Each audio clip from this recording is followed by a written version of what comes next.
people of Australia, and indeed around the world, thank you. You may be seated. Once again, it is Christmas time, but this year my speech is going to be a little different.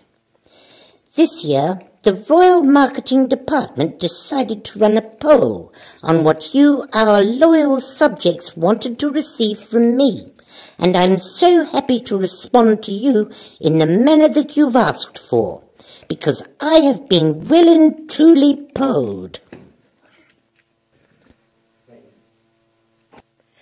Instead of the usual reflection and hope stuff, you've asked me for flat truth and honesty, with a selection of questions for me to answer. The first question is, what does Christmas mean to the royal family?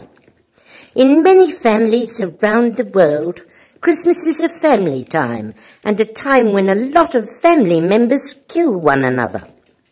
In our family, in days gone by, we were exceptionally good at that.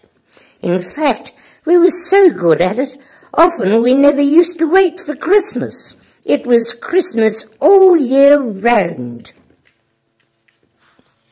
Once upon a time we used to give one another land, but these days there's not much of the Commonwealth left to give.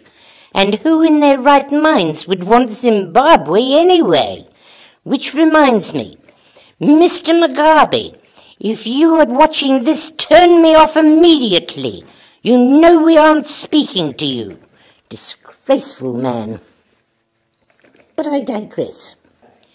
Some members of our family are easier to shop for than others.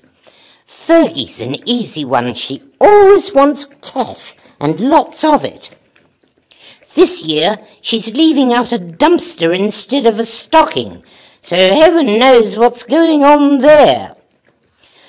Recently, Godzilla made the remark that she knows what Prince Chuckles wants for Christmas, but she doesn't know how to wrap it. But we won't go there either, as Mrs. Tiger Woods would be well advised to start saying. Princess Anne is another one that's always easy to buy for. Anything horsey, like a sack of chaff or a bucket of oats, goes down particularly well. And sometimes we give her things for the horses as well. A lot of people want to know what I'm going to give Prince Philip for Christmas, and I have to say he's one family member that can be a little difficult to buy for. We were going to give him a copy of How to Win Friends and Influence People, but then we decided it was a little late for that, so we're going to give him sleeping pills instead, just like the ones Michael Jackson was taking. So there'll be less Gordon Ramsay words flying around the palace, and we'll be kinder on the servants.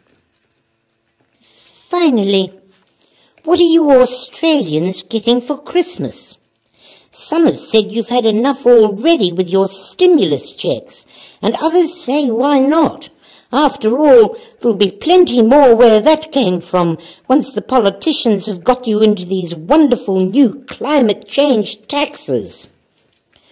Mind you, if the scientists have got it right, there'll only be one thing left to say to our coastal dwellers, and that is goodbye.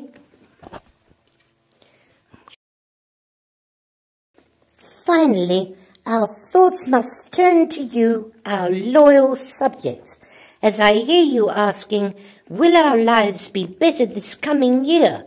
And the answer to that question is probably not. Once the new year comes and the credit card bills start hitting, you'll certainly know you've been Christmased. So cheer up, try not to kill yourselves or each other, and get back to work paying your taxes as soon as possible.